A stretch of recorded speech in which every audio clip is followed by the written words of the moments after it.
There's ways that you can integrate this cowboy style and more fashion without it being like, oh, so you're a giant style guy now. You know what I mean? It doesn't have to be like a whole part of who you are.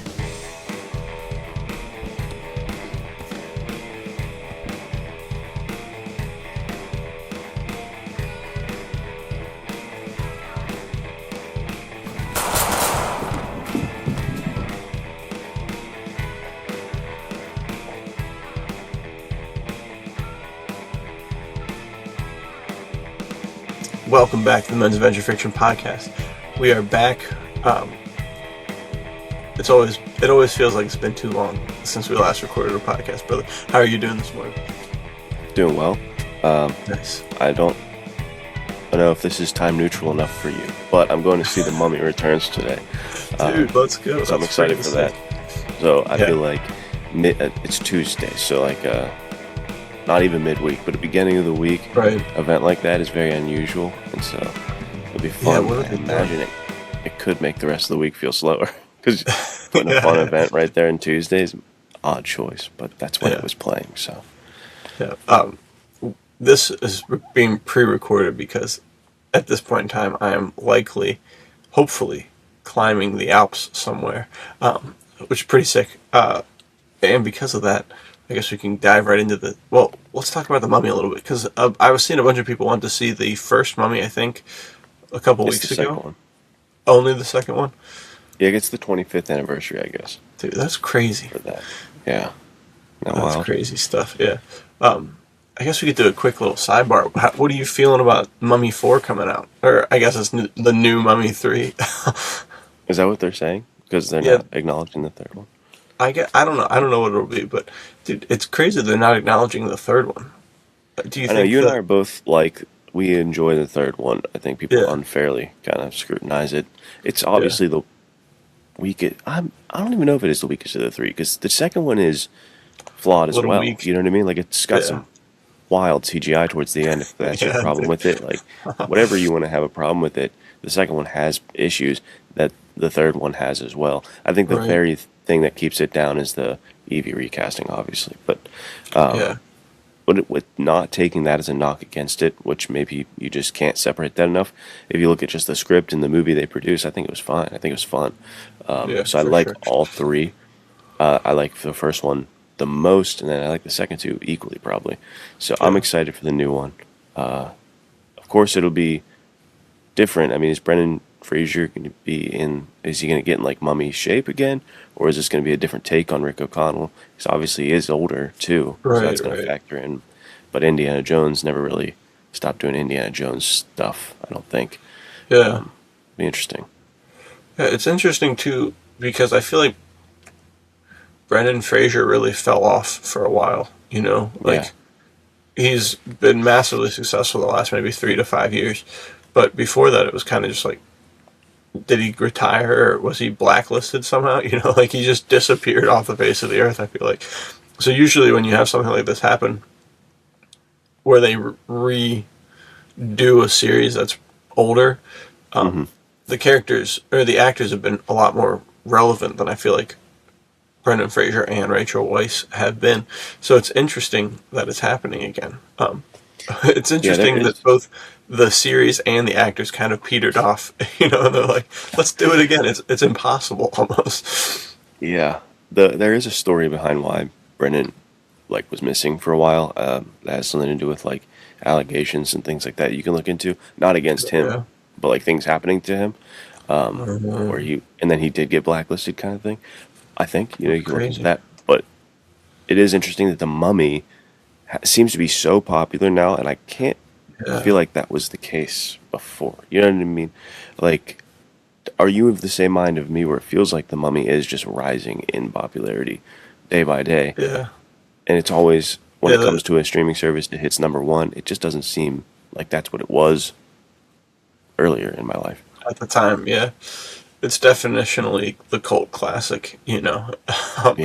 So I just feel like, for sure, it's kept getting more and more attention, which is interesting because I feel like similarly, I haven't seen Firefly, which I know everybody is going to get pissed off about. It's just I tried to watch it one or two times, and it's always. I mean, I've heard that the TV company really messed it up, and they released all the episodes backwards and all weirdly and all this stuff. So every time I watch it, the pacing is so weird to me that I can't process it, and I just peter off every single time.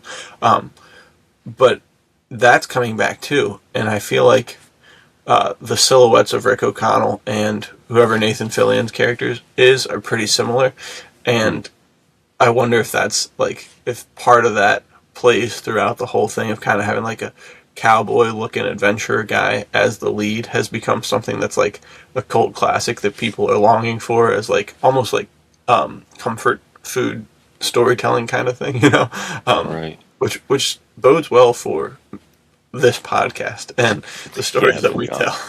So maybe the ship is righting, dude, and we'll be getting a lot more exciting stories coming out. And The Mummy really is our hero at this point as far as men's adventure fiction on the front runner. It's one of the biggest contenders out there. There are those memes too, calling it the comfort movie. I don't know if you've seen that meme where it's yeah, like I think so. Watching my comfort movie, and it's like my comfort movie, and then it's like Brennan's shooting one of the mummies, and it's like all CGI his face. It's like, oh, yeah. Too good. Good times. But we can pull back. Go ahead. Final thing is that, to your point, it's for sure outpaced, I feel like, Indiana Jones recently because of the last two Indiana Jones being such a swing and miss for most people that it's like, you know what's newer and it wasn't a complete fiasco? The Mummy movies, you know. So I feel like for sure people have shifted a little bit, which is interesting. But yeah, we can pull back. Do people think that the Mummy 3 is as good as Dial of Destiny, like an Indiana Jones, Dial of Destiny, or Crystal Skull? I wonder if they keep them on the same level or not. Dude, that's interesting. It is literally crazy that the only thing different about those movies is the recast, and that tanked it. You know what I mean? I feel like there's some sort of psychology that it is because she's probably different bad guy though for the first time.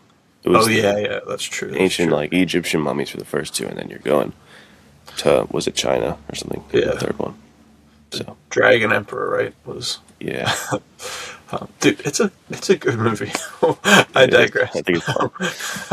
And I like how we're all just the last thing, and then we just jump back into the mummy. It's so interesting to talk about. We got to do. We'll do more mummy episodes in the future because it's fun. That's funny because we literally have a whole. The Mummy is becoming the Spencer Dutton and Louis L'Amour of the Men's Adventure Fiction podcast is having its term because we have a whole Mummy episode. So if you enjoyed this conversation, check it out. It was, I think, from 2 Halloweens ago. But maybe we'll link it below. Probably not. Like I said, I'll be in the Alps, so this we'll see how it goes. But we're going to be doing one of our quarterly episodes, which we talked about before, and this one I think is perfect for this time of year, and it's going to be about style. So we're each going to offer up 3 spring style inspos, guides, movies, stories in the men's adventure fiction realm that will help you dress better for this time of year, inspire you, or adventures. Because like we talked about before, you can go do something super adventurous, but if you're not dressed for the adventure, it may not be peak adventuring. You know what I mean? So if you're able to bring some sort of action fit with the action adventure, bro, you're locked in. So if you want to go first, I can go first. Totally up to you. Sure, I can start us off. I was going to do The Talented Mr. Ripley for my first one. It's one of my favorite style films to watch, and it takes place in 1950s Italy, so it's got a very cool retro style to it. But it's I don't know what you would categorize it as, like kind of old money preppy style. And it's got like those knit short sleeve button up kind of things that Kramer from Seinfeld wears. Basically, I don't know what those are called, but you get a lot of those. You can open those and put the tank under it, and with like some slacks, like that becomes kind of my spring to early summer uniform in a lot of ways. As I'll wear one of those Kramer shirts with a tank under it, and dude, the slacks. And if you look at that movie, you'll see some fantastic watches. You'll see fantastic hairstyles, and you'll also see a lot of light colors, like people wearing white or like pale colors. And of course, with Easter and spring, there's a lot of pastels and different things like that. So, I think it's a great fashion film, and it's also fantastic for spring, like this particular time of year, because it can be a challenging time for style. I think for a lot of people, it's confusing. Because you're like, I don't layer too much, but I can't be full summer mode yet. What do I do? Look at Talented Mr. Ripley. I think it's a great option. Yeah, I agree for sure. I feel like they do like the tennis sweater kind of things in that one? Yeah, I feel like this is, because we talked about this a lot, like, oh, well, what's different in spring than summer? You know, like are we gonna be spoiling our summer dress like an adventurer by picking out these outfit movies? But I think the thing that sets spring style apart from summer style is that increase of layering, you know, because you could wear the same thing in summer, but you're going to take off some of those layers. Like I think they're called knit polos, maybe, is what you're talking about. Probably the short sleeve Kramer shirts. Yeah. Although we can just keep calling them short sleeve Kramer shirts. It rolls right off the tongue. But tossing like a button up on and then putting one of those tennis sweaters over top of it, because that you're in the in between, which is what's cool about like fall and spring. Both of those are like, oh, well, it's still hot out sometimes, so I have to be ready for the warmer weather. But also it's going to get chilly by afternoon, so I still have to be ready to suit up in something. So like that's why, I mean, I'm wearing a cardigan right now. You know, you're wearing a sick polo shirt and looking dapper as can be, my friend. So I think that this is a masterclass in layering and factoring in different pieces, and they're on the water a lot. I think from all the right stuff on the coast. For sure. It's fantastic. Which my ultimate summer one, so this will be a spoiler for whenever we do it, is like Secret Agent on vacation on the French Riviera, dude. The Riviera fits unreal. And then to have them here for spring as well. Dude, we got to keep those rolling nonstop, you know? Great choice, dude. That's a kids' version of Talented Mr. Ripley, not in story, but in style and setting, is Luca, if you guys have ever seen that. Yeah, dude. And like you got the tanks, they've got like thick knitted textured tanks going on in Luca that always look very, I want one, you know what I mean? But yeah, with Talented Mr. Ripley, you'll also get some of the old money, or like dark academia, I think is like the other aesthetic they call it, where he'll have like a dark blazer on and a button up underneath it, and you, to your point of layering, you can see him take that off, the sleeves gets rolled up, like you could see it become hotter in the day and him having to change the outfit out. So it's layering is one of the biggest keys in spring, and if you layer right, fantastic. It's one of the best. I think it makes some of the best looks. That's why fall, I think, is my favorite, because you can layer to maximum. But if you do it wrong, it could be risky, and then you end up looking like an Easter egg. You know what I mean? You got like too many bright colors going on. I've done that before. You don't want to do that. So it's cool to see this movie, because I feel like everything's kind of muted, and if there is a color, it's paled out. It's kind of desaturated. And, that's a nice catch. So it's a helpful guide as well for me not to go too bold with the colors, because then you could just look wild. Right. Yeah, dude. Well said. I like that.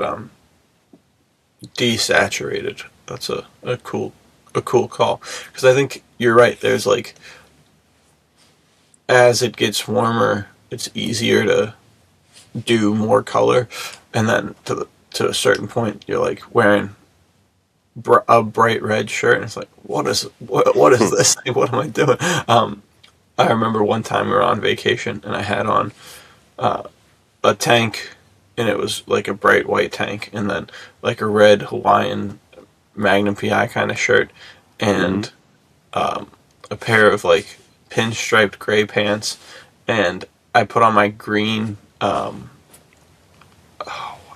like safari jacket, and Caroline was like, "What is going on? You look like a homeless guy." I was like, "No homeless guy has this kind of drip," and she's like, "I don't know. This the fit is not working. I was like, bro. So I think I had one too many colors going on. As you described it, it was just getting worse and worse, dude. Like the pinstripe pants with the Hawaiian shirt already is like a loud combo. It was a super light stripe. Okay. The base of the Hawaiian shirt, the tank, and the pinstripe pants was pretty sick, but throwing a jacket on was not the move. And it was warm out, so I didn't even need one. But yeah, I digress. You just did it for the love of the game, dude. Yeah, dude, I love the game. Yeah, that Talented Mr. Ripley is for sure a good one. And a great movie. I don't know if you guys have seen it, but some of the best tension you'll see on film. Like, I actually don't even know what it's about. I have not seen it. What is the plot? So I don't know how far you can go into the plot without giving it away. You know what I mean? I don't know where the line would bend, but essentially, Mr. Ripley is this like con man kind of thing, and he pretends to know this character Jude Law's dad, and he's like, "Oh, you know my son? Go find him. He won't come home from Italy or whatever," and convince him to come home. And so he gets flown out to Italy on that lie and goes and meets Jude Law's character, and he's pretending that he's like, "I know you. You know what I mean? We went to school together or something." Yeah, and it's him lying and trying to con him, but then he gets like obsessed with him and wants his life, and so it's kind of this like double identity thing. So you get some of the most intense scenes ever, because you know it's one of those ones where you know the lie, and you know what's on the table, and you know what's going on here, but the characters don't, and you're like watching things almost fall apart on the guy, and it's like, oh man. But Mr. Ripley, especially in like the novels, dude, and in this movie for sure, but in the novels it's even worse. Like he is a evil dude. He is American Psycho level, kind of like he is not a good guy.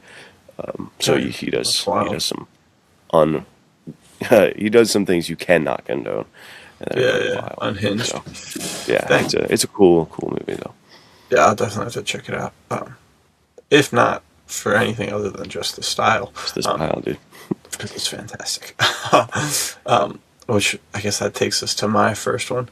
Dude, this is tough. It's tough to pick stuff in which order I want to do it. But we talked about these guys a little, I think, for winter, but I feel like these guys are the quintessential layering kings. And we're going to go with like the old alpinists, the guys who are actually like climbing mountains, you know? Because truly, certainly when you start, I mean, one of my friends, even just thinking of modern people, dude, he posted this a couple days ago, so end of March, beginning of April, and he was on top of a mountain, and he was totally like suited up in the cold weather, the most cold weather gear you could have, because by the time you get up at the top, you're cooked, you know?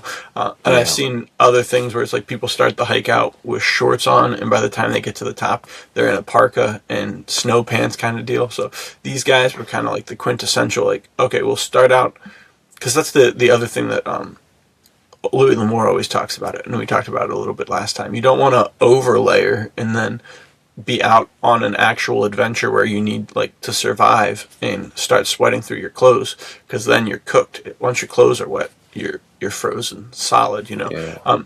So that they are the masters of planning for the situation. And back in the day, dude, you can look some of this stuff up, and it's just the sickest photos you ever see. They're up there with like, what is it, the Tyrolean hats or something like that, the little like they're almost like fedoras, lowly worm from the Richard Scarry books. Robin Hood vibes as well. Yeah, sometimes Robin Hood with the pointy hats that got the feathers in them. Exactly. And they're wearing like a 3-piece tweed suit, bro, and they're up there. Go ahead. Dude, sometimes they got the 3-piece tweed suit with freaking shorts, to your point. You know what I mean? Yeah, like, or like the are they called knickers or something like that, where they only go like to slacks that just go to the knees. Yeah, knee pants, and then they have the big socks, bro. It's crazy. So good. They are some of the coolest outfits there when you look up the owl. Yeah, for sure. Alpinists, you know what I mean? Yeah, dude. The alpinists, they're the best. Fantastic. But yeah. So I think for sure those guys, and that's like, I don't know, just thinking about the times that they were doing that when they were first ever doing it, and there wasn't necessarily any sort of athletic clothes made, you know? They were literally just going up there in a pair of slacks and a sport coat, and sooner or later they were able to get some like knitwear, you know, which I'm sure was really nice because having like wool that can get wet and still insulate you pretty well is usually important. So, right.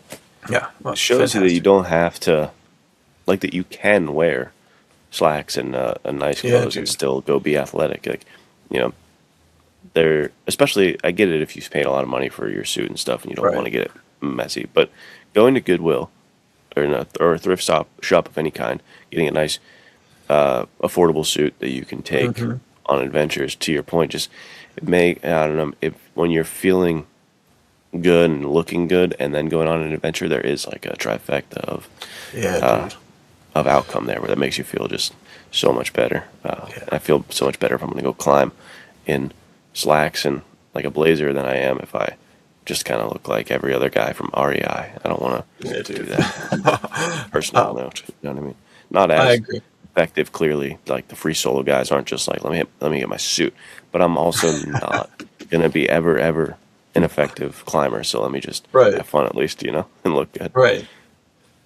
And I'm for sure like have shifted more and more of the mind of like natural materials are just so much nicer, you know, and it's like usually the more like high speed kind of outdoor clothing is all some sort of mesh polyester or something like that, you know, or you'll see like the athletic pants that are like hiking pants or climbing pants, and they're like springy, stretchy fabric, and it looks like it's like water wicking or whatever it is, or blocks water from going through. And it's like, man, it just doesn't. I just don't feel right wearing those being out in the wilderness. You know what I mean? Like, and to the point you brought up of, bro, wool pants are so strong sometimes. You know, like you obviously can't get like necessarily suit pants and be out there, but if you get like a pair of patterned wool trousers, dude, you're locked and loaded, and those are going to be the toughest pants you own. So I think for sure you're on the money there. That whole concept. Talking about this though is reminding me of two things. One would be Salvatore Coltellino and the international enforcement, which is the story from The Double with Terrence Lehue that's coming out soon, or has just come out. But in that one, dude, he goes on a little alpine adventure, and he's climbing up the cliffs in his tweed suit, because that's what they did back then, because it's set in 1919. And then the second thought is, we were incredibly lucky, blessed to have the opportunity to get advanced copies of Sky Ring Water by Louis L'Amour and Beau L'Amour, the final Louis L'Amour adventure, and it is absolutely fantastic. Can't recommend it enough. But there you end up down in South America, but towards Antarctica, towards the bottom of the world, and they're doing some adventure stuff there, and to have it go from like where it starts out in Europe to down there, that book is like a little sneak attack spring style book for sure. That's awesome. So, unfortunately, you won't be able to read it until summer because it doesn't come out till summer.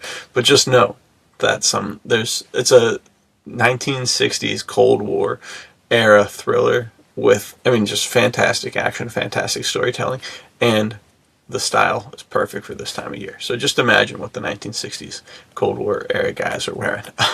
So yeah, but I digress. You could check out freaking Guy Ritchie's Man from U.N.C.L.E. That's a a good style one from that exact era and that exact war. You know. Yeah, a great one too for spring style. Well said. Definitely. I'm surprised neither one of us thought of that one as our main one. I was going to do it, but it's like I feel like I always talk about Guy Ritchie. I gotta stop that. Yeah. Like I feel like I kind of repeat the same kind of things, so I'm trying to pick different ones this time. Yeah, nice. You're a good man, dude. But yeah, that's kind of all I have for the Alpinists, dude. Classic guys. Yeah, fantastic. One thing I'll add on them that you maybe could add more on, because this is your expertise. It's the pipe, dude. I feel like those guys are always smoking pipes dude. for some reason. What's up I with love that? it. You know what I mean? Is there something to that? Like, why would they choose a pipe? And I feel like a cigar would make more sense almost. But maybe not, because if they actually are starting to get, like, oh, I have to get into it, Yeah. you don't want to be inhaling smoke. It's like maybe they can choose when they're lighting up or not. Maybe that's Right. why. Oh. Yeah, it could be that if things are starting to get like rocking and rolling, Mhm. especially a bend pipe, you can just stick that right in like your shirt pocket and it'll go out in 30 to 90 seconds, like it'll just go right out. You cannot put a cigar in a It's pocket. burned through your shirt. The alpinists who found that out have a hole in their shirt, dude, and just lost And a really also in nice their cigar. chest, bro. Started sizzling the flesh. What's super funny is at the cigar shop I worked at, we sold these, like, they were for your boat, and they were cigar clips. And so it'd be so funny to see, like, the alpinist with it, like, on his backpack and, like, Yeah, just dude. put the cigar there. That'd be hilarious. Dude, I don't know. I think the pipe might be the ultimate adventure tobacco because, dude, this is like a super somber story, but it's also super cool. I may have shared it before, but on the Get Pipe podcast, they were talking about this. He saw a guy sitting in a parking lot, and he like walked up to him, and he saw him smoking a pipe. Like, dude, I smoke a pipe too. And the guy was like, "Oh, that's awesome." And this guy was like old, and he's like, "I picked it up in Vietnam." He's like, "Oh man, really?" And he's like, "Yeah. Well, if you were smoking cigarettes at night, they would see you by the light of the cigarette, and you'd get sniped." Mm. And Get Piped was like, dang. And he's like, yeah, but with the bowl of the tobacco pipe, they can't see your ember glowing. So I was smoking it to survive. And it's like, what, dude? That's crazy. Yeah, so even just that, like, that's one of, I think Louis L'Amour talks about it in the Pongo Jim books, or a lot of the Westerns, is that's how, if there was ever like a stealth mission, they would see the cigarette glowing, and they would sneak up and take the guy out because they knew where the cigarette was. So it's little things like that that you don't think about until you hear stories like, oh man, yeah, bro, it's better to have a pipe with a bowl that covers the entire ember so that nobody can see you. And I mean, they'll be able to smell the smoke, but they won't be able to pinpoint your exact location from light glowing. So hit them with an aromatic, and they're just like, what is that? I gotta find that smell. And they won't even fight you at that point. They'll be like, where'd you get that? What's the blend? I mean, what are you looking at here? Let me pull out my pipe and we'll get right. Yeah, that's a good pull there on them smoking pipes. Dude, what's interesting too is when I moved to Colorado for the year that I lived there, they talked about the concept of tobacco burning differently at higher altitude because there's less oxygen for combustion. So theoretically, you could start a bowl of pipe tobacco at the bottom of your alpine climb, and once you get up to the top, it could taste totally different because of the way that the fire is reacting with the tobacco without as much oxygen. Yeah, I don't know how it actually presents itself. The guy who told me that, he seemed like the kind of guy who was like, oh, you just moved from somewhere that was lower than 6,000 feet, you're in trouble. Like, he was really fear mongering, and I was like, bro, I'm sure it's really not that big of a deal. And it wasn't, but I did feel like there was, oh, this smokes better at sea level. Like that came through my mind every once in a while. I would smoke something I really liked, and I was like, this is not tasting the same that it did back when I lived. Yeah. So, who knows, dude? So I wonder how that plays, because at a certain point, there's two things that I think happen. One is you can't find any firewood if you're on these really big climbs because the tree line ends. And so there's nowhere to get firewood. And then the second one is it's so windy and you're so high up. I don't know how much the oxygen plays a role, but it's harder to even start a fire in the first place, So crazy stuff to think about. Well, yeah. Every time you look at them, they're definitely dressed to the nines, and they potentially have a pipe on them. So it's a great choice. I know it. And they've got there's something to be said, bro. One of the ultimate, like, style pieces that you never get to wear is the coiled rope around. Like, dude, genuinely, yeah. I remember we went on a hike in the snow near my in-laws' house, and there had been a really big tree, like, rope swing, and the tree fell down, and the rope was this really nice climbing rope. So I went full, like, video game mode and scavenged that bad boy. And Caroline has this sick video or photo of me wearing, like, all my winter gear in this big thing of snow, and I have on like, they're not they're like motorcycle goggles, because I always, when the snow gets super reflective, I always, like, I can't see anything. But I also just like any excuse to wear the motorcycle goggles, dude. And I have the rope coiled around my chest, and like, obviously I didn't need it, and I didn't need the goggles either. But it felt right, dude. I was like, is this peak? Is this what it's all about? So yeah. It's got a similar vibe. It's more of like a rustic version of the bandolero, you know? It gives you the same kind of feeling of just like, yeah, I'm a real adventurer now, boy. You put that rope on, you're just feeling solid, dude. Yeah, and the rope bandolero combo, dude, crossing. Oh my gosh, dude. Oh my goodness, what are we doing? It's too sick. Get that away from me. It's too sick. I like that. Good times. Yeah, good times. Good stuff, dude. These are the true adventurous things that, unfortunately, you can't just... I mean, you would be the ultimate dweeb to roll out to any event with the rope around you if you weren't actually going to use it, you know? Like, what's that for? You're just, it's a good accessory. I look cool. Does it look cool? It looks cool, right? Does that guy just have a rope around his shoulder? Yeah, I don't know. He's just carrying that around. Although I probably would present some pretty, like...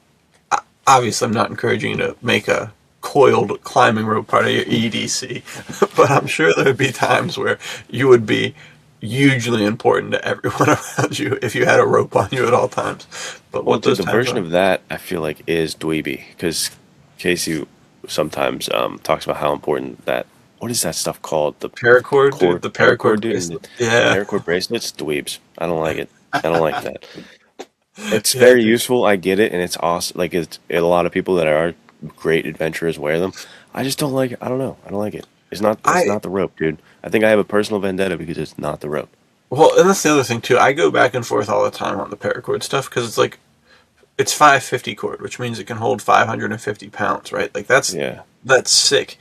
But you're not climbing up that. It's like that thin, and it's already hard enough to climb up a rope that's like that thin, you know what I mean, without having knots and stuff in it. So to have a literal, like, microscopic rope, I would not. Your hands are bleeding by the time you go 3 feet down.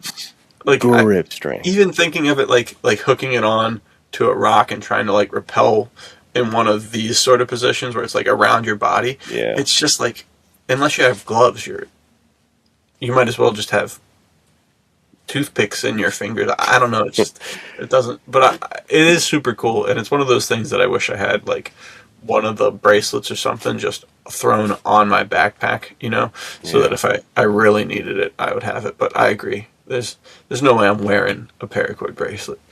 Yeah, he was like threading a paracord bracelet last time I was with him, and I was like, dweeb, nerd, what are you, some kind of dork? What are you doing, guy? You can't put that on, you dork. You're embarrassing me. Yeah, I can't be seen with you. Suit, dude. That's too funny. Dude, make it an ankle bracelet and shove it so no one can see it, and then it's dude, or like wrap it around your concealed carry holster, like under something like that. We'll have a full episode on the paracord. And how to actually utilize it to your benefit. I think it's to you, dude, with the your next option. This next one, dude, might get the video taken down, because I know the post that I did about it on Instagram got taken down and flagged. It's American Gigolo, and you're not allowed to say that. So that's my next pick. Good one, though. Because the fashion in that movie, dude, is absurdly good. And I guess it could be argued that it's a summer one, so I'm sorry. But I like to see it as a spring one, because he's wearing suits. Back to the kind of layers and versatility. Yeah. He's wearing suits, but he doesn't wear a tie. He has the shirt open to a Tom Selleck degree, you know what I mean, where you can see the Right. chest, and you'll see him take the suit jacket off, throw it over his shoulder. It's really it's perfect for that in between weather where you should go out suited up. Maybe you even wear the tie at the beginning of the day, and then you start to take it off, get the loose. Yeah, dude. These outfits serve you for a very long time in a very versatile environment. So that's the first thing is I like that the suit is being implemented because at any season you should be able to wear your suit and try to see how to best do that. And I think this movie does that well because you'll see some cool undershirt usage in this one. You'll see some like different colors. It's not just your classic like white or black undershirts. You'll see some different colors for the undershirts. And again, they're subtle. They're not like, what is that? That's a lot. You know what I mean? It's very pale versions of these colors, and they look good, and they're not too like loud. I guess is that the term? Yeah. Like some things are loud. Sure. Like this would not be a undershirt color I would want. That's like very intense blue rather than like a pale blue. Yeah. So you see him with that, and then he's got the cool glasses on. So it's a very like just a stylish, cool version of the suit that seems. And he's in California, so you know it's getting hot. It's getting hot. So like these are suits that you can wear when it is getting hotter, and then you strip it off. So I think it's one that I like to go to for spring, simply to help me style those outfits, like a suit without sweating profusely or people being like, what are you wearing a suit for? You know? Yeah, dude. Is that streaming anywhere, do you know? Because I've been... it's on Paramount Plus, I believe. Alright, cool. I'll have to try and make it happen, because last time we talked about it, I was like, man, I gotta watch that. And then I couldn't find the time and didn't try to find where it was. But all the stuff that I've seen of it, you're spot on. You know, that... I don't know, it's almost like... just the lighting and the way that it's shot and the things that I've seen from it, it's just such a vibe, you know?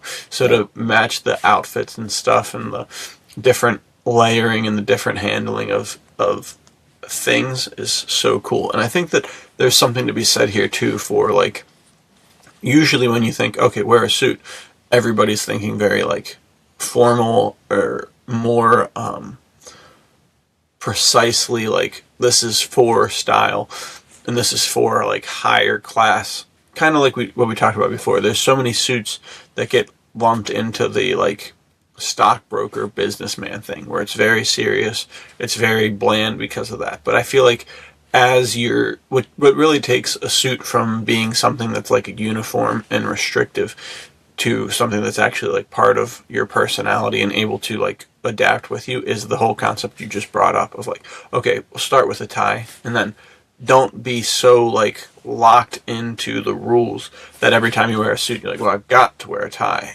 otherwise I can't do it, and it has to be a perfectly like starched white shirt, otherwise I can't do it. You know, it's like, okay, we'll throw in a bunch of different things. You can wear different color shirts, you can wear different collared shirts, you know, you can do like a t-shirt or a tank top under a suit. The tank under a suit is a little advanced, so some people will see and think you're like... Proceed with caution. Yeah, like, who do you think you are, a movie star or something? It's like, it's all these things that we talked about in the first couple times we talked about style, is the idea of like, if you ever want to try out something that you feel like a little uncomfortable with, it's going to take time to get used to it. Like Luke brought up wearing a suit the first time. You're always like, oh, I feel like an imposter or a poser. Like, why am I wearing a suit? Like, this doesn't make sense. But then slowly you break that down and you get more and more used to it.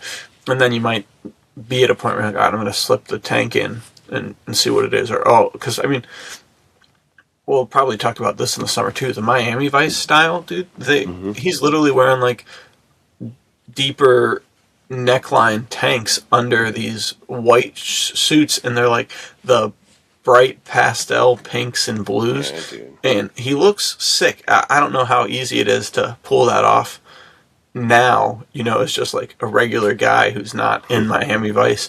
But if you see something you think is cool, you can't be like, nobody would actually wear that, I can't even try it. It's like, no, you got to build up to it. So I think that stuff like this is really neat. Because that's what you can, like you said, you can go down to, I mean, a really cool thing is the tank, and then sort of some like unbuttoned to mid-chest shirt underneath of a suit. It really like dresses down the suit, making it a little more comfortable, and like, oh, I can go anywhere now that I've got that tank top showing underneath, because it adds like a certain mafia kind of vibe, adds a certain American Gigolo sort of thing, where it's like, oh, that's a lived-in suit. That's not like a ultra stiff formal suit. Like, I can approach this guy now because he's cool. Right. Yeah, I forget the company that was linked to this movie, but there was like style, and the suits in particular were a massive part of it. It might have been Armani. I feel like Armani, okay. Richard Gere and Armani are pretty popular together, Yeah, but this movie, that could be wrong. It absolutely is a style film. Like, it is style forward, and they talk about fashion and stuff like that. And you'll see him try on outfits. And another, to your point of exactly, don't feel like you have to stick to rules. A kind of maverick move that he pulls that you can use in the spring is underneath that suit. A lot of the time is a short sleeve button up. Like, it's not even a full on like button up. It ends here. So when he takes that off, now he's got a short sleeve button up, unbuttons it down to chest hair exposure length, and then goes out rolling for the rest of his day. It's something that we do have. I think there's like that automatic pause in your head of like, you can't wear short sleeve thing under my. Yeah, you have to see the sleeves at the end. Yeah, you gotta poke the sleeve out. But it's like, no, you don't have to do anything that ever. Right. You could just do whatever you want, and it's a great look. So, the American Gigolo, Richard Gere's Julian is arguably kind of like a literally me character, like American Psycho. Yeah. He's a bit better than Patrick Bateman as far as that goes. He's more victim in his story. But it's, again, going to the storytelling of it, this is a great neo-noir film, or neon noir, since it's got all those neon colors and stuff like that. Like, it is one of those, and it's a classic kind of noir tale of just like, and I don't think this is a spoiler, I think it says got to be the pitch for the movie, but he's like wrongfully accused of a murder, and it's him trying to clear his name. But it's super sick, intense, trapped in the wrong kind of underworlds and the wrong people following him. It's really cool. Yeah, dude. Love it, fantastic. What do you got for us, dude? We gotta keep it in the underworld here. I'm gonna go. I don't know how broad I should get here, but I'll just get as broad as possible, I guess. Well, I can't remember. Did we talk about the Mafia games last time? I think we might have for the winter stuff. I'm going to keep it with the Mafia, though, and go Godfather. And specifically the Godfather universe, to talk about the Sicilian, too, with Salvatore Giuliani, dude. Because I did a Dress Like an Adventurer about him a couple weeks ago now. Fantastic style, the way they describe the stuff that he wears, because he's in the Alps, or not the Alps, he's in Sicily, but in the mountains of Sicily, and he's like the Italian Robin Hood dude, which it's such a cool story. It's a little dense in the political stuff, and it's like you'll have a really fun, tight narrative that's going on about like them pulling off these heists and everything, and then it kind of like shifts suddenly to like, oh yes, and then this is how he was impactful on the Italian society, on the Italian political system, and all this stuff, and how he interacted with the mafia. And it's like, well, this is pulling me out a little bit, but the rest of it's pretty engaging. I remember them talking about his family sent him like a care package up into the mountains, and it had moleskin pants, I think is what they're called. And like a couple other really cool like pieces. I think that this is like primo spring style with the Sicilian, of thinking like, yeah, dude, this was when moleskin, I don't know a ton about it, but essentially they weave wool or another fabric so tightly that it's almost waterproof. And it's super cool. But it's a natural fabric. So really neat. And then to think of like, for the Dress Like an Adventurer, I wore this cardigan underneath of a leather jacket, because I feel like pulling off that sort of like ultra layered thing, and cardigans are the unsung hero, I think, of spring and fall. And, I mean, just year round, but you can really have this and start your day out with it.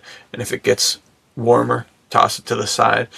If it gets colder again at night, or even really cold, and you're like sitting around the fire and you're getting too cold, you can pop this big shawl up and it covers your ears, dude. And I think that's just peak, bro. So imagine you're stuck deep in the Italian or the Sicilian mountains, and it's getting colder as the night falls, but you've been lying in wait to catch some guys and steal their money. You just pop that cardigan collar, dude, and you're locked and loaded. So just thinking of that whole concept, it's super.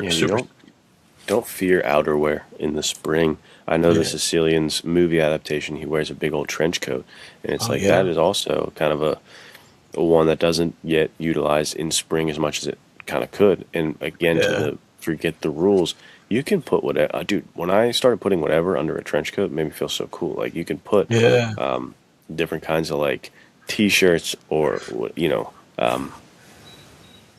maybe it is just a button up with no tie. Like you don't have to go suit trench coat. You can go V-neck, freaking like you were saying, the big scoop Miami Vice, and a trench coat with some jeans, and just you'll look, because of that one piece, you'll look so elevated. But you're wearing jeans and a t-shirt. Yeah. I remember you posted in the Discord one time. You were like, when you're headed out to do an outdoor workout in the woods, but you're friends with Nathanael, so you can't be caught slacking, and you were wearing like super sick pair of pants. I think it was a white t-shirt of some kind. It looked like it was a white long sleeve tee, and you had the hat and you had the belted trench coat, bro. I was like, dude, you gotta bottle this and sell it, because that style can't be found. Like you gotta work for that, and you looked super sick. So yeah, dude, the trench coat with other pieces. I need to get just like a classic. I've got a beaten black London fog kind of thinner raincoat, trench coat, but I need to get one of the ones that has the like zippable lining, you know what I mean? So that I can wear it in the winter, and I can also wear it, in spring and warmer climates. Great pull there. But I feel like we got to talk a little bit about just classic Godfather outfits, dude. I mean, for sure. Sicilian takes place in between the two parts of Godfather 1, right? Where Michael goes to Italy, and he then comes back. And on his way back, he brings Salvatore Giuliani with him. I actually I'm like probably 75% of the way through the book, because it is a big book. So I don't know if that actually comes to fruition, but that's the pitch of the whole book. And dude, some of those outfits with the flat caps and they're the really nice, like kind of tweed wool suits with 3-piece suits, and you have this, I think, was the time where they still had the collars were separate sometimes, so you have them wearing the collarless button-ups, you know what I mean? I can't remember what those are called, which I think sometimes those don't look cool at all. Other times they can be a whole cool looking style piece of their own.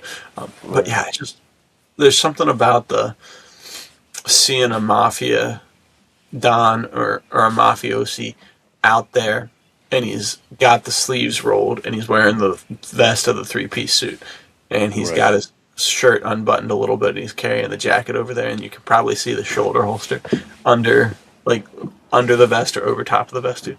It's classic stuff. That's fantastic. Yeah, man. That's what came to mind for me immediately, was the vest being on, sleeve rolled up, unbuttoned. Like that is the classic spring version of the mafia to me.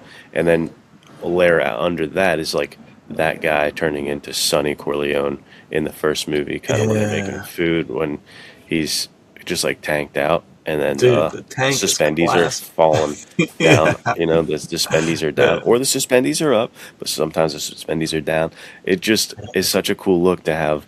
Like the slacks of the suit pants, the suspenders, the tank. Of course, you got the cornicello, because Italian, in the situation. There it is. So it's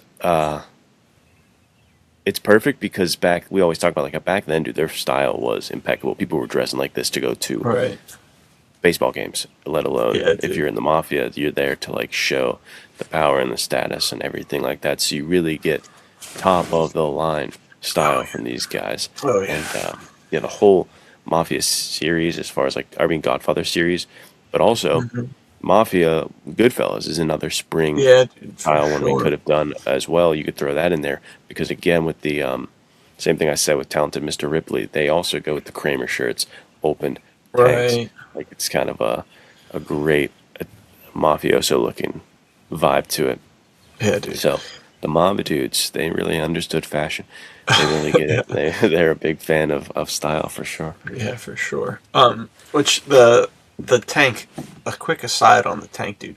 I feel like the tank should be the least classy thing of all time, but because it's been, I mean, it's associated with all sorts of different people, but the fact that it's also associated with the mafia, like you brought him up, it was Sonny, right? You were talking about. Yeah.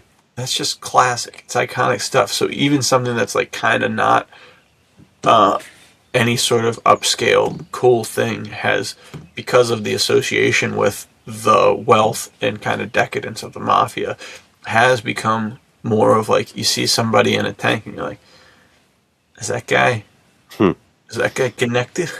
Am I should I be concerned? And you look at it and it really does shift things from like, oh, that's just like a trashy guy, to you see him as like, that might be, is the tank the ultimate classy shirt aside from a button up? Like, I don't know. It's been so popularized, and even just like thinking of does Tony Soprano wear them underneath of his like Hawaiian shirts and stuff, dude. He always wears them. Classic Yeah. stuff. Classic. Yeah, too Yeah, good. Too good. Casey and I were we got to hang out the other day when he was doing the paracord thing. I was like, don't do that. But he was wearing a tank that made me realize like the cut of a tank definitely matters too, because he had like a one of those ones that's like higher and Yeah, kind of yeah. straighter across and like I was like, that's a sick looking tank, dude. I feel like my tanks sometimes make me just look like white trash. You know what I mean? I'm Yeah, like like a schlub. looking a schlubbo that just like actually beats his wife, and it's a wife beater now, and it's not a tank, Right. and it's Yeah. just terrible. And I was like, what is that? And so it made me realize the cut of the tank it matters, and Yeah, dude. size. Definitely don't oversize your tank, dude. If you got Yeah, for floppy sure. tank fabric, big issues coming. Big Yeah. issues coming. You Yeah, gotta you have that definitely. bad boy a little more form fit. Yeah, the line from super sick mafia guy to white trash is very thin, and you want to navigate it carefully. Fuck that balance. All right. Yeah, well said, dude. Yeah, but definitely, it's tank season, so start layering your outfits with the tank because it's classic, dude. It just adds a whole new component all its own. But I think that Absolutely. takes us to what? This is your final one. Yeah, it is. Okay. And I'm gonna give a bonus just real quick. To Live and Die in L.A. I have to throw that out there. That's a great It one. won't be Yeah. the one. Won't be the one I cover, but dude, there's some sick outfits in that. So just watch that movie and get some of the outfits. Yeah, yeah, for sure. But I think the one I'm going to go with, if we haven't talked about this before, you can stop me and be like, don't do that, and then I'll do a different one. But Red Dead Redemption 1 and 2 for me That's a come dude. to mind. Nice pull. I don't think we talked about Because, that. dude, the versatility in these outfits, and the real main reason I wanted to bring it up is there's there's a balance that I like that I kind of see as my staple in my fashion is I want to combine classiness and like Right. being stylish with being adventurous and outdoorsy. Like I don't want to be Yeah, dude. like, oh, Rugged. you got something on my shirt. You know, I don't want to be that kind of Right. guy. Like I want it to be a lived in and very rugged version of a high class outfit. So Yeah. Red Dead Redemption is always, I think, probably playing Red Dead Redemption 2, and this has never occurred to me until speaking about it now, but I think that probably helped synthesize and kind of help me understand what my fashion was when I started to. I'll wear suits with my cowboy boots, and I'll wear Yeah, dude. stuff like that, like jeans, and then like a more classy top and a cardigan, and like I started mixing these kind of things, and I think you'll see that in Red Dead Redemption. It's like he's wearing pinstripe slacks, cowboy boots, a Yeah. waistcoat, and like a more rugged looking, thicker button up. Okay, I'm gonna wear that as my outfit to go, like you said, hiking today or something Right. like that, Right. because it is practical. Like it actually will be practical. The only impractical part is if you spent a lot of money on your clothes, and it's like I'm not gonna Right. rip this, but I get my stuff. from a thrift store, so it's not the problem. Right.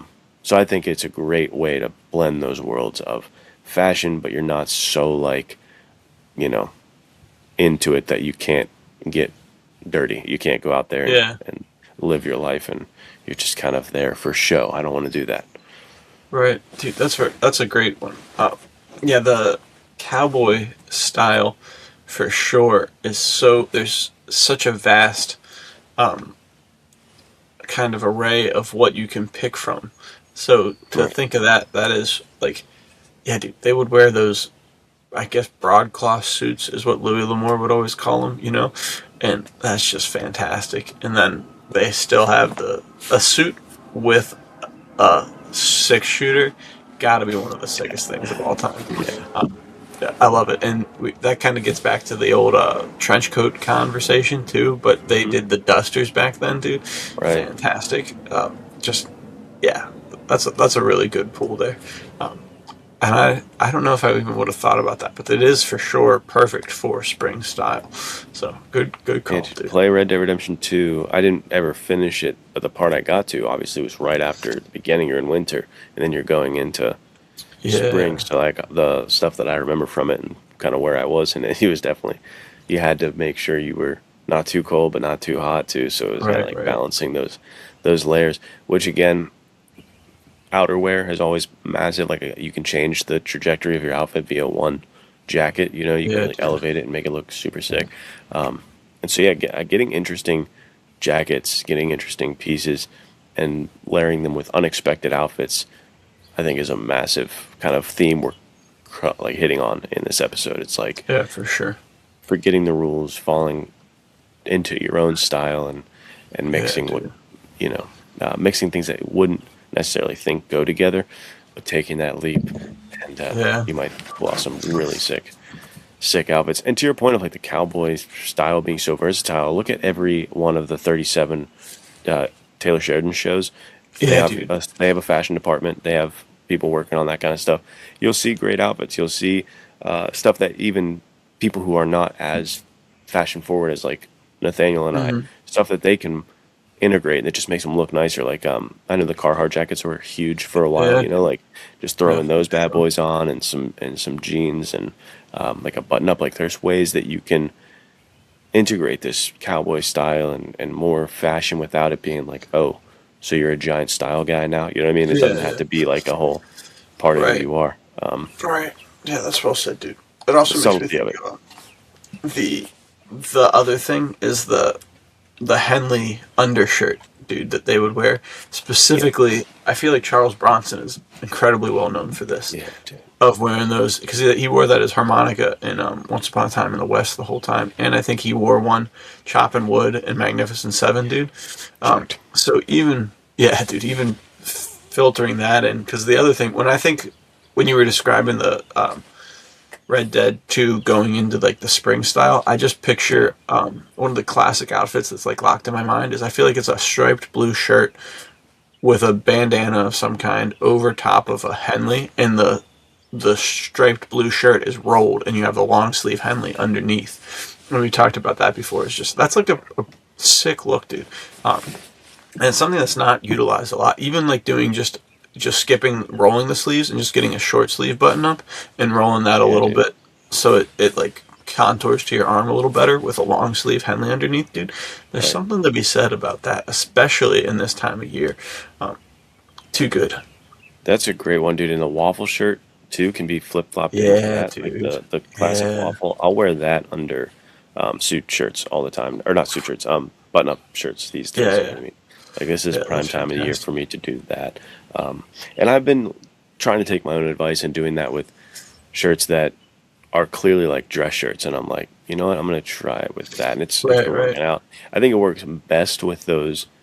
They're button ups, but they're like, you know, like the Western button up. They're thicker, and they're like more so not for dressy situations. But I think it works better there. But I've been trying it in different settings and layers, and it gives you just a new, unique look, and I've been enjoying it. So yeah, the undershirts really matter, dude. Henley undershirt, waffle undershirt. These are classic components of the Western style that can make you freaking look pretty sick, but also so helpful when it gets cold. You know what I mean? Pull Right. the Henley down and layer back up, and you're gonna feel nice and cozy around the fire. Spring's a good time to be alive, dude. Dude, for sure. I find that as someone who's a delivery driver and is out working in the elements no matter what, dude, the layers are crucial because you'll start out a day and you're like, oh man, this is sick. It's gonna be like 65 degrees by the time I get there. I only need like a long sleeve tee and I'll be golden. And then suddenly the cloud cover rolls in. Yeah, And dude. a sunny 65 is significantly different than a cloudy 65 temperature wise, especially if you have any wind kicking around, dude. And you can be out there in the 65 and be like, damn, I need a jacket, you know? Or this is where the bandana comes into play too. Like you can, if you have this sort of thing going on, the Henley, a button up, and then a bandana, dude, you can really pare this down to so many different elements, which is why I think it was such a big deal in the West. You know, you're riding your horse out on the plains and the sun's beating down on you and it's 65 and you're just hot as can be. So you strip down to that Henley undershirt, and then next thing you know, you get to the like a wash or a canyon, and the sun's behind the cliffs and it's super shady now and the wind's whipping through there. Oh, damn, I'm getting cold. So you button this thing up. And the thing that you don't, this is what's tough too and isn't talked about enough, the practicality of clothing, is you may look like a dweeb buttoning your shirt all the way up, but if you button it up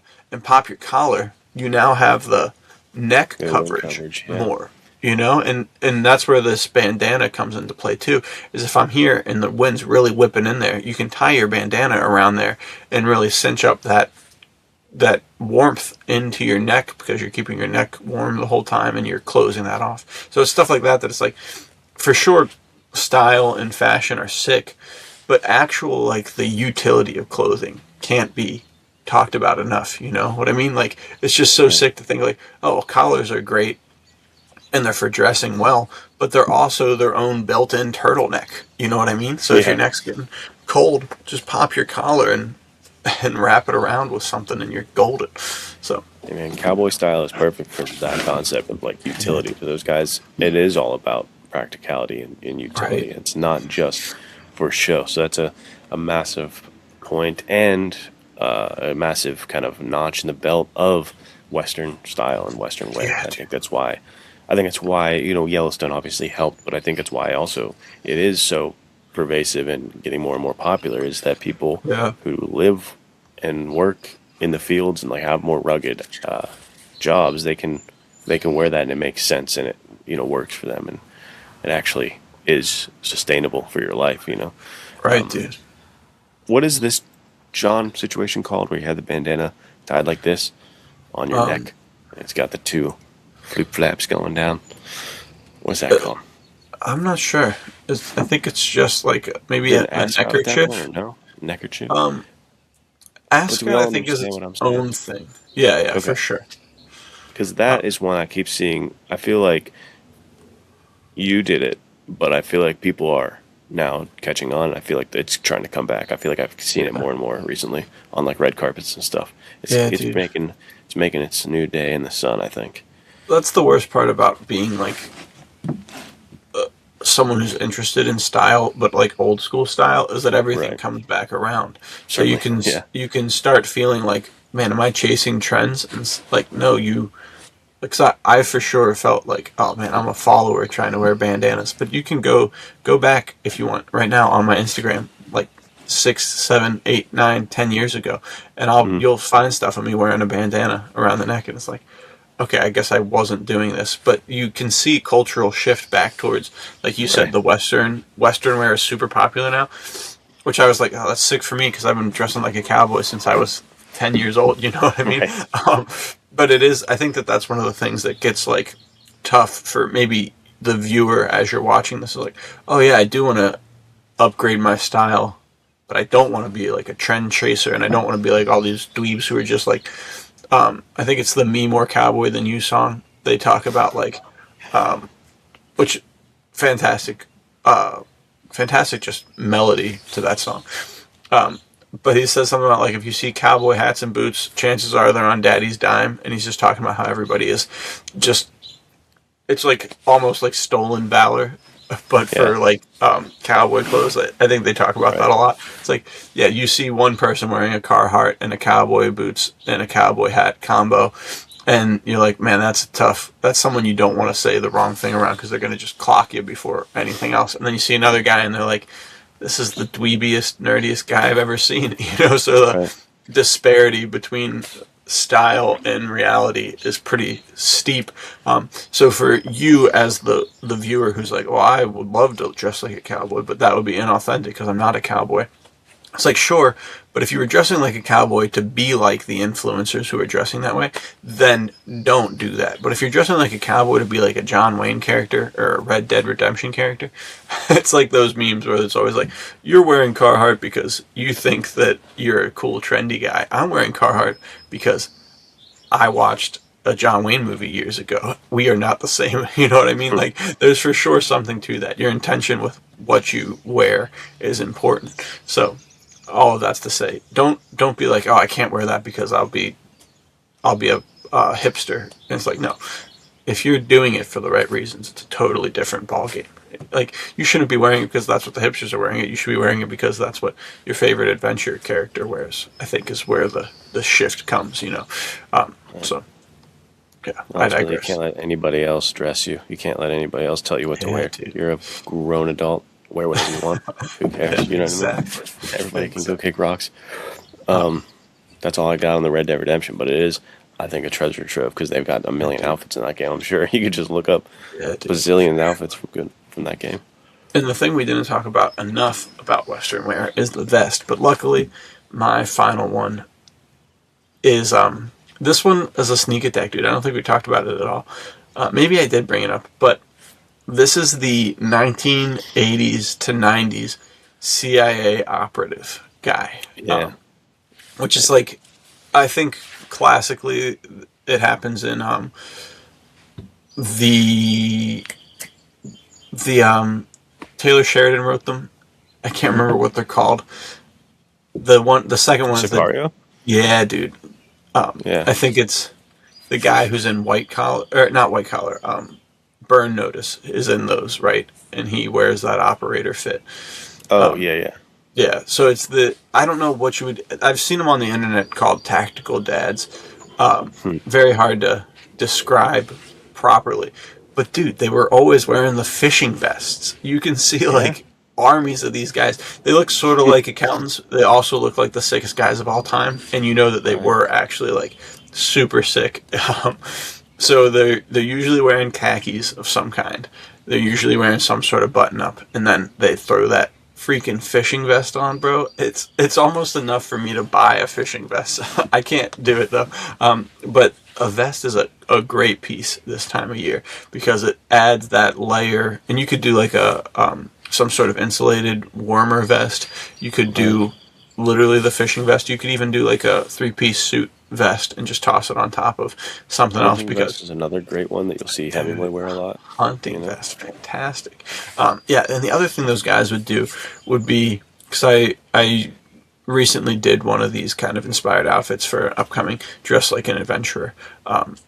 But what they would do is they'd take a collar shirt like this and put it on top of like a polo.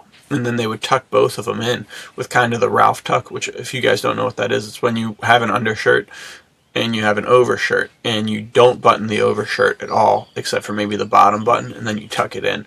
So you have like the ultimate deep V from your overshirt, but you have the undershirt underneath that looks really well. And dude, stacking a collared shirt on top of a collared polo is such a bold move that I don't know how I feel about it, but it is very much like a Ralph Lauren kind of style piece. For sure, dude. I think it looks pretty sick. Ralph Lauren loves that kind of stuff. Yeah, that guy's deal with the layers like that. Dude, this can get into an even deeper conversation of just like tucking things in, because assuredly, bro, when you tuck some stuff in, no matter what it is, it can look really sick. But I've seen people tuck in like cardigans, like they'll have that. I don't like that, I don't think. I think it looks cool, but I just don't. You literally would have to buy your pants like 2 or 3 sizes bigger. That's what I'm getting at. Is like I feel like I would have a lump of fabric around the You'd be the my lumpy waist, and I boy. would look like I've got lump butt, dude. And I don't want that. Like I really Nobody would wants rather lump. have it. I would rather just have it flopping rather than have Yeah. lump butt. So Yeah, dude. I mean, I've bold seen some choice. stuff from like the Ralph Lauren catalog from back in the day, and they're Yeah. tucking in jean jackets into their pants. And it's like, bro, at what Wow. point are you tucking in too much? You know what I mean? Like, how is that even possible?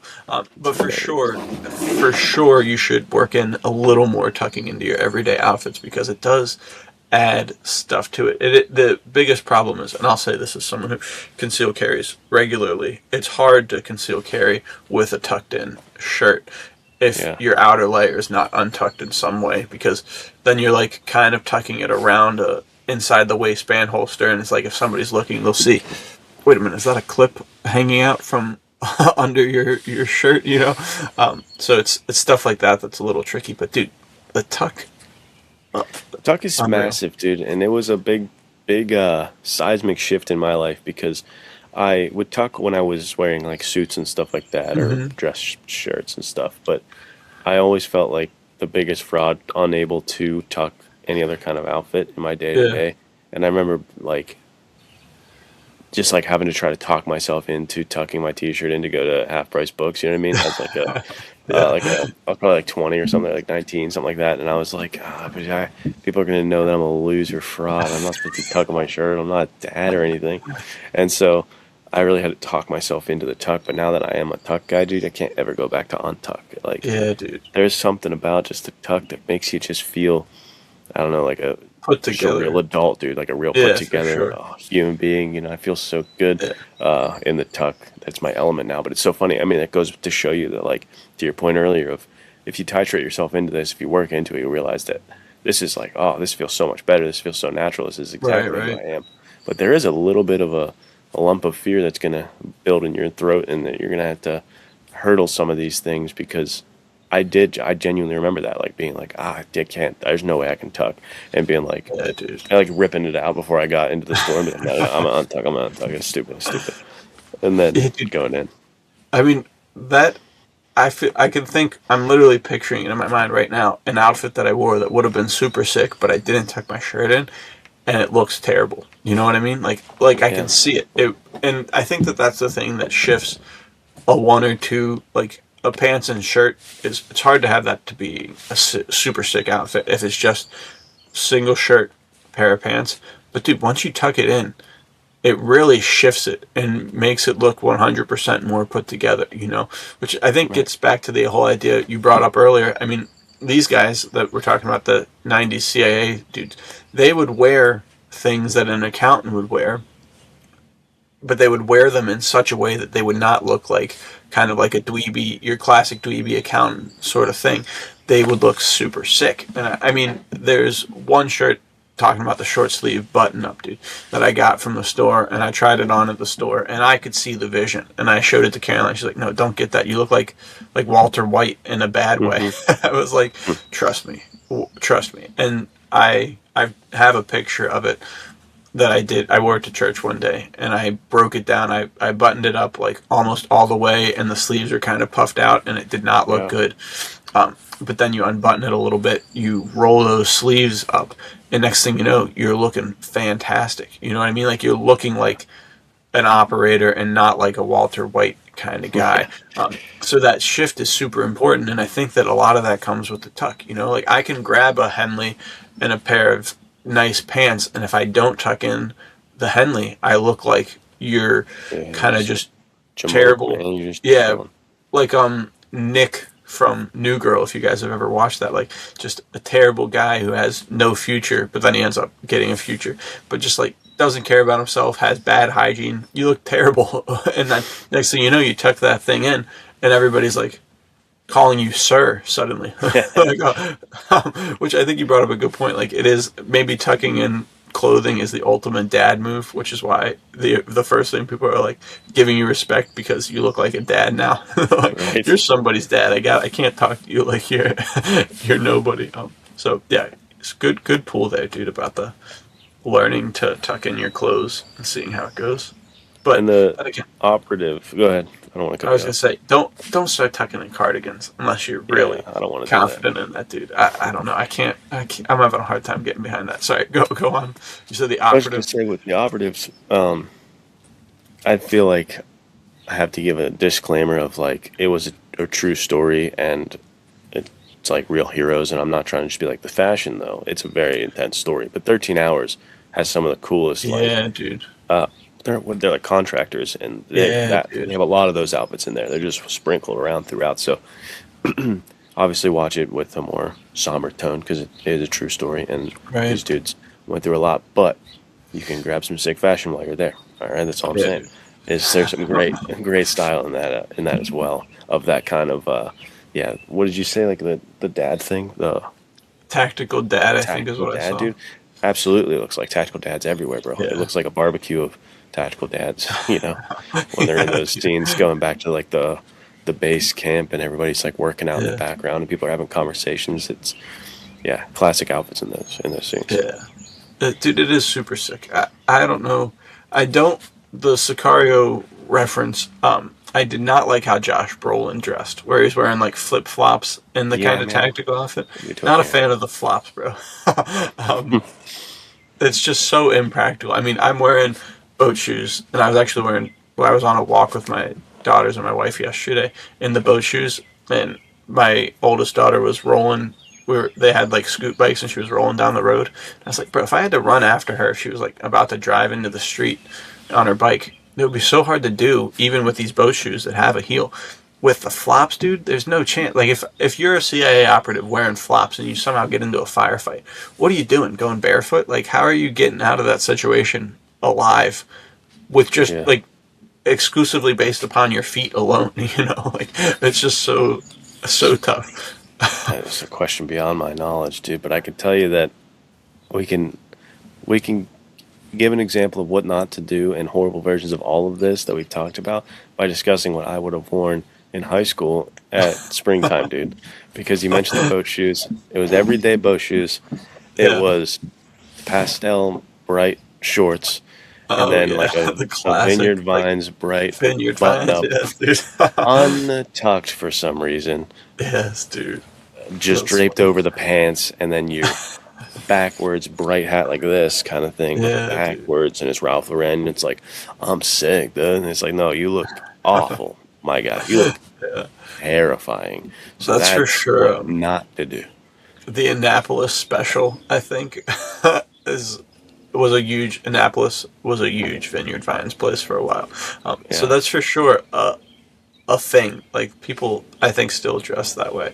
But I yeah, it's loved not. Jimmy Tatro growing up. Yeah, If you guys know Jimmy Tatro, and like I just wanted to be a frat guy. I never even joined a frat. Like I didn't end up doing that. But when I was in high school, that's funny. watching the Jimmy Tatro frat videos, I was like, that's me, dude. I want to be that Yeah, guy. dude, I that's want to it. dress like That's this, funny. dude. And it was a terrible idea.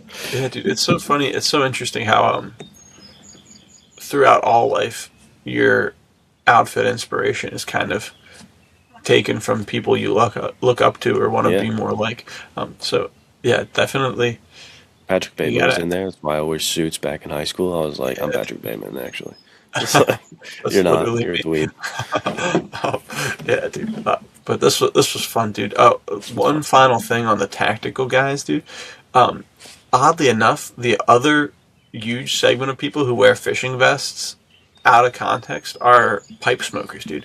You'll go to a Oh pipe yeah. show and you'll see probably like 45, 50 fishing vests rolling around.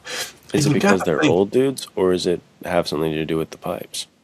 I don't know. I think it's got to be the same reason that the tactical guys wear them is they're just loaded with so many pockets and so many like Yeah. because pipes have so many different accessories. Like you could have like two or three lighters in those little spots, or two or three shotgun shells. You know, like depending on which side of this you're on. If you're the operator or the pipe guy, you could have 4 or 5 pipes. You could probably have like a pistol or something. So I don't know. Maybe we need to bring back the fishing vest, dude. I just don't know. It would feel so inauthentic. Never really fishing in my entire life, rolling up in the fishing vest, looking like um, I'm trying to be a '90s operator. But This dude, is the spring you should get into fishing because it is like one of the best pastimes, dude. yeah, I love it. fishing is the few times I've spent fishing, I've really enjoyed it. I remember we went on a vacation with one of our friends who was a huge fishing guy, and he was like teaching my brother and I how to fish the whole time, and my brother and I probably caught like 10 fish between us over the week, and this guy who was teaching us couldn't catch a single thing. He was getting more and more frustrated. It was like, I'm giving all my energy to you guys and not getting any fish for myself. It was pretty funny. But yeah, maybe this is the fishing spring. Just as an entrance into the vest, do that. You'll be like, well, I'm going fishing now. I probably need the vest. And then you just get that vest, go free. Just start wearing it on. You're going fishing. I'm just wearing it every day. It's genius, bro. Which final pull for the vest. We talked about it in the winter thing. Having an outer layer elevates any outfit, but when you get to the spring and summer, dude, the outer layers are starting to get too hot, too difficult to wear. So that's when something like a fishing vest that's kind of has that mesh, or it's cotton fabric, it will actually help you a lot, and you can for sure wear a shoulder holster underneath that bad boy. Or you could also go with like a cardigan vest that's a little lighter, and you could for sure wear a cardigan vest with like a t-shirt or a short sleeve button up. So anything where you can slip an extra layer on, do it if you can, and still stay cool. Can't recommend it enough. But yeah, dude, I think this rounds out the episode. Too much fun talking about this. I will for sure be using a lot of these outfits on my inspiration on this trip in Europe, and you can expect some sort of style update as the trip goes on. So yeah, that's all from me. I'll send it over to you, dude, to sign us off, or if you have anything else to add. I would just say that check out the things we did talk about as well for stories too, like this is the Men's Adventure Fiction Podcast. Those are some good movies and some good stories that were brought up, all the way from The Godfather to American Gigolo. Like these are you gotta catch up on these if you haven't seen all of these. These are awesome, and just the style inspiration that comes from it. It's just an extra added layer, and don't be afraid to try to push yourself outside of your fashion comfort zone if it's something you want to do, because ultimately, who cares what people think? You'll respect yourself more. You'll feel better. It'll be good for you. I hope that you got something out of this episode. I appreciate you being here. Yeah, I agree. Thank you guys for joining us on the Men's Adventure Fiction Podcast. We'll see you next time. See you next time, guys.